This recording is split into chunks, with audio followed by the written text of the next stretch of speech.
right, so we've been talking about women of faith, and we've been talking about how faith is trust and obedience. And so tonight we're talking about Manoah's wife, and that's also Samson's mom, and she has no name. So, well, in the I had to look up what the Talmud was, but they said that they referred to her as Zelophehad, which would mean the shadow falls on me, but in the Bible it doesn't give her a name, so she's nameless. But so she's found in Judges chapter 13 and a little bit of chapter 14. So I'm just going to read a little bit of it, and then we'll talk about a little bit and stuff like that. So this is Judges chapter 13. It says, the Israelites again did what was evil in the Lord's sight, so the Lord handed them over to the Philistines 40 years. There was a certain man from Zorah, from the family of Dan, whose name was Manoah. His wife was unable to conceive and had no children. The angel of the Lord appeared to the woman and said to her, although you are unable to conceive and have no children, you will conceive and give birth to a son. Now please be careful not to drink wine or beer, or to eat anything unclean, for indeed you will conceive and give birth to a son. You must never cut his hair, because the boy will be a Nazirite to God from birth, and he will begin to save Israel from the power of the Philistines. Then the woman went and told her husband. And last week we talked about Mary and how she asked the question, about the biology, like how can this be? But the main thing that stood out to me was she doesn't even ask any questions. She just goes with it and goes tells her husband. So we know that she was barren and childless. We do not know if she was bitter or broken by this, like Sarah and Abraham. She became real bitter and broken, and then she makes him sleep with Hagar, and then it just creates a whole realm of problems. And we don't know if it constantly consumed her thoughts and prayers like Hannah, because she was also barren, and they thought she was drunk because she was praying in the temple. All we know is that this woman was lacking children, but we also know that she was chosen. One of the things that I read, and they have a little study on her on the Bible Gateway. It said like women who have no name in the Bible. It was funny. It was nameless Bible women. I was like, I didn't even know they had a study, but there's obviously a lot of nameless Bible women. But it's talked about how the fact that her promised son was to be separated unto God from the womb to the day of his death marks her out as a sanctified vessel. And the cause of God is holy, and he uses holy things. So it just shows you that she was set apart for him to have chosen her to hold, to conceive a Nazirite son. So another thing that stood out was the angel of the Lord shows up, acknowledges her current situation, and then proclaims that she will conceive and give birth to a son. I feel like this was really where the trust part came in, because she listens, she does not ask any questions, and then she just goes off and tells her husband. So I feel like this is like the first act of her faith, because she just goes with it. She just accepts it and moves on. And then in verse 6, it says, then the woman went and told her husband, a man of God came to me. He looked like the awe-inspiring angel of God. I didn't ask him where he came from, and he didn't tell me his name. He said to me, you will conceive and give birth to a son. Therefore, do not drink wine or beer, and do not eat anything unclean, because the boy will be a Nazirite to God from birth until the day of his death. Okay, so the parts that kind of stood out to me was she goes and she tells her husband everything that the man of God told her. She knew without asking who it was that this being was from God. So she must have had a relationship with the Father in order to be able to discern that who was in her midst. Like, she didn't say, who are you? He didn't introduce himself. She just knew that this is from God. This person's from God. So she even states, I didn't ask him where he came from. So So I felt like this was another act of her faith, because she just trusted. She just knew that this person was from God. And it seems as though there was never a question in her mind of, who is this? Why me? How? Who said? How will I know? And if she had any doubts, they weren't mentioned. Verse 8 says, Manoah prayed to the Lord and said, Please, Lord, let the man of God you sent come again to us and teach us what we should do for the boy who will be born. God listened to Manoah, and the angel of God came again to the woman. She was sitting in the field, and her husband Manoah was not with her. The woman ran quickly to her husband and told him, The man who came to me the other day has just come back. Okay, so this part kind of tickled me again, because the first several times I read it, I almost thought like, okay, he just must not believe his wife, because she just came up and said exactly what the angel said. And he's like, okay, God, so send this man back, and so we know everything, that we should do. But then, like, the more I kept reading it, I was like, he might have not have believed her, but I just kind of got the feeling he was like a rule follower. Like, he just wanted to make sure they were doing exactly what they were supposed to. Like, he just didn't want to make a mistake. Because he doesn't ask God a question of how, where, why. It's a prayer of, teach me what I need to do. Show me what we need to do so they could do it right. So I just thought that was interesting, because at first I just kept laughing. I was like, man, if I go tell my husband, he just totally ignored me and just went and asked God to send the guy back. But the angel returns again to Manoah's wife, which was another part that I thought was like, what? She didn't need clarification. She didn't ask for you to come back, and he reappears to her instead.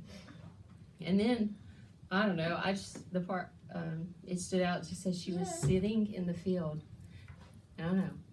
I just thought that was odd. Maybe it didn't say she was working. She just was sitting there. So I was like, maybe she was praying. Maybe that's why. That he appeared to her, because maybe she was spending time with him. But then she runs quickly and she tells her husband. So she knew that he was the one that needed that reassurance and the clarification. So verse 11 says, So Manoah got up and followed his wife. When he came to the man, he asked, Are you the man who spoke to my wife? I am, he said. Then Manoah asked, When your words come true, what will be the boy's responsibilities and work? And I was like, there again, he's not asking if this happens. It's when this happens, what will we do? What's his responsibilities? So you could tell that these people had a relationship with the Father, and that they walked with him, that they trusted him, because they're not asking any questions about it. Verse 13 says, The angel of the Lord answered Manoah, Your wife needs to do everything I told her. She must not eat anything that comes from the grapevine or drink wine or beer, and she must not eat anything unclean. Your wife must do everything I have commanded her. And I feel like this is where the obedience part comes in, because in order for her to fully receive the blessing that God wanted to bestow upon her, she had to obey the commands exactly as he said. She had to make sure that she didn't eat anything unclean or wine or beer. She had to follow the commands exactly. So she had to obey. In verse 15 it says, Please stay here, Manoah told him, and we will prepare a young goat for you. The angel of the Lord said to him, If I stay, I won't eat your food, but if you want to prepare a burnt offering, offer it to the Lord. Manoah did not know he was the angel of the Lord.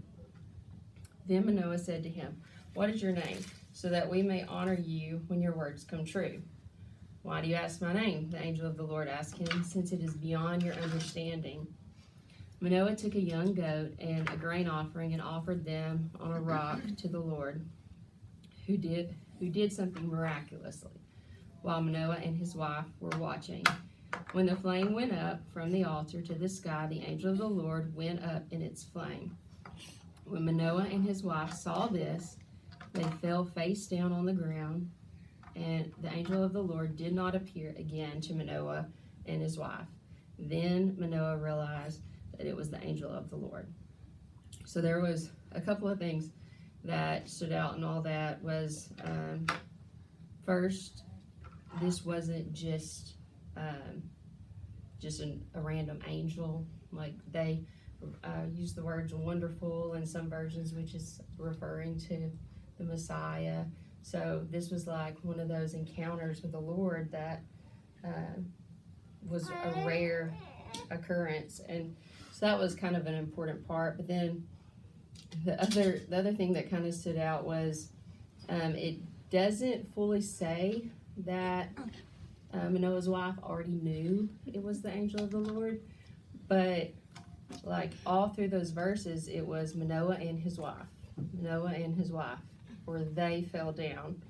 But then that last little part of 21, it says, then Manoah realized, which kind of made me believe that she already knew that that was the angel of the Lord, which may have been why she didn't need all of the confirmation that he was needing, because she already knew. Sorry, I'm going so fast. Okay, verse 22, we're certainly going to die, he said to his wife, because we have seen God. But his wife said to him, if the Lord had intended to kill us, he wouldn't have accepted the burnt offering and the grain offering from us, and he would not have shown us all these things or spoken to us like this. Which was just another wow factor, that he is on the ground in fear, like, oh no, we're about to die. And she's like, no, if he was going to do that, he wouldn't have spoken this word to us. He wouldn't have accepted this offering. I mean, she had no doubt. She just trusted it. Let's see. There was one part in this that went along with that. So I just have to find where it was. They talked about them experiencing a pre-incarnate appearance by the Messiah. But out of this, it says, why askest thou thus after my name, seeing it is a secret or wonderful, as the margin expresses it, where the same term is often used as the promised Messiah, he shall be called wonderful. The same word is used in the phrase, the angel did wondrously. As angels do not receive worship, the supernatural person and the overall couple saw that this was no ordinary angel, for they fell on their faces and said, we shall surely die, because we have seen God. It was clearly evident, therefore, that Manoah and his wife had witnessed one of those Old Testament appearances. And then they also said, which kind of hit me, when she said, no, he wouldn't kill us because he accepted our offering and he gave us this great news. It said, this woman of godly intuition knew that having seen God, she was to live as never before. A divinely promised son would come to brighten the home. And so it's like she knew that life was going to change because they had seen God. It wasn't necessarily a doom and gloom thing. It was, we just encountered God, and now we're forever going to be changed. Yeah. And then verse 24, it says, so the woman gave birth to a son and named him Samson. And the boy grew, and the Lord blessed him. And then the Spirit of the Lord began to stir in him in the camp of Dan between Zorah and Eshtaol. And that's the end of chapter 13. And so Manoah's wife is mentioned in chapter 14. Not a lot, but there was a couple of parts where Samson is wanting to marry a Philistine woman, and they don't agree with that. They said that that's not what God would want. You know, that's not part of the plan. And so even though they didn't agree with it, it even says in verse 4 of chapter 14, now his father and mother did not know that this was from the Lord. Right. But I still feel like they trusted and obeyed him because they still went and paid the money for his wife, however that works. And he still married the Philistine woman, even though he didn't get to stay married to her long. And then some people say that even though since she wasn't really mentioned much after the fact of that, I think it was Timnah or something, or maybe that was where she was from, that it's possible that they died before he went a little crazy with Delilah, and so that way maybe they didn't get to see his son's death, but we don't really know for sure because it wasn't really mentioned when she died, because her poor name wasn't even mentioned in the Bible. But so in closing, this is probably the fastest message I've ever had. It says, in closing, she gave birth to a son, Samson. So this means that she was obedient, or otherwise she would have never received that blessing of being able to have him. And she followed all the directions that the angel had given. And she was like a pillar in this story, because her faith never wavered, and she trusted in God's plan even when she didn't have all the details. And she trusted in his goodness even when her husband was afraid of death. And she obeyed the angel of the Lord, and then she was blessed by it. It is by saying that Samson was blessed, but I feel like ultimately she was the one that was blessed because of it. But so, thoughts? Questions? That was really fast. Yeah. But That's okay. it was more than 5 minutes, so I feel like that was better, right? So, any thoughts?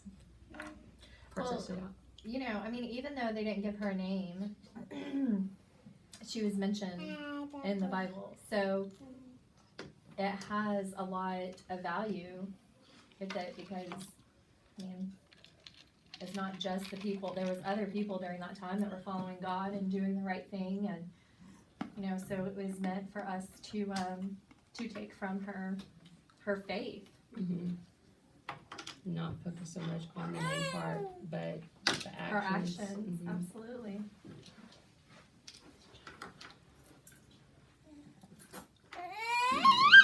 There's just so many parts that was just like, every time I read it, I'd just be like, wow, you know, just the fact that she didn't ask any questions. Yeah. The fact that she really was the pillar in the story. Like, her husband, I felt like, relied so much on her faith and her trust and belief in it.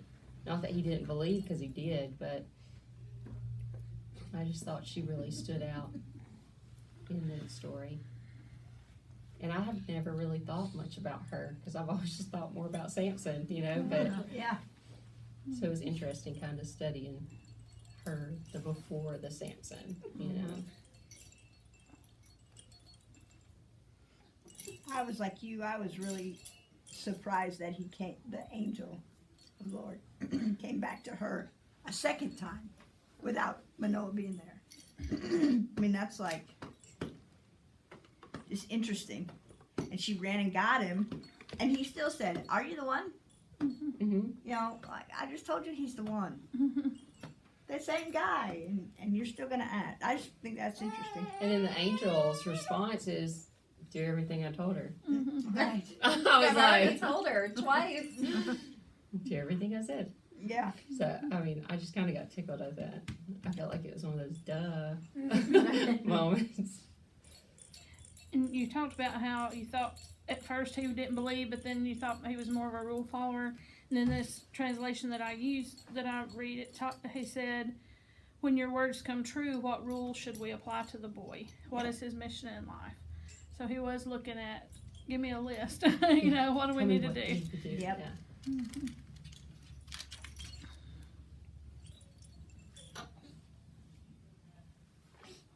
And isn't that just a picture of relationship and religion? Mm-hmm. She says, "Okay," and he says, "Okay, wait. Where's the What are we gonna do? outline? What are we gonna Where's the right. rules? What do I got to do?" Yeah. You know, and that's just a perfect picture of Absolutely. relationship. And the angel even said she needs to do what I told her. Not he